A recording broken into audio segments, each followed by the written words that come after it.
গত সপ্তাহের তুলনায় এ সপ্তাহেও রাজধানীর বাজারগুলোতে সবজি, মাছ, মাংস ও নিত্যপণ্যের দাম চড়া। রাজধানীর পলাশী বাজার থেকে শুক্রবার ছুটির দিনের বাজার পরিস্থিতির খবর জানাচ্ছেন সহকর্মী কিশোর জাহান।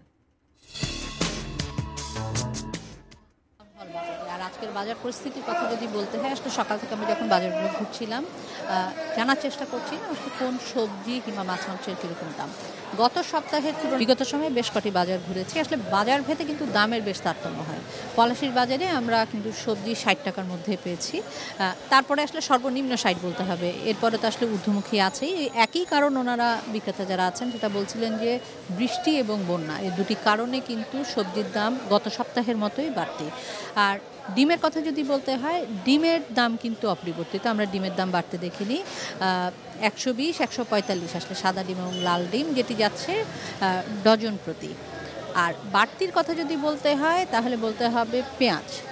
গত সপ্তাহেও যেই দাম গেছে তার থেকে অন্তত ১৫ থেকে ২০ টাকা বেশি কেজি প্রতি কিন্তু দাম গুনতে হচ্ছে ক্রেতাদের।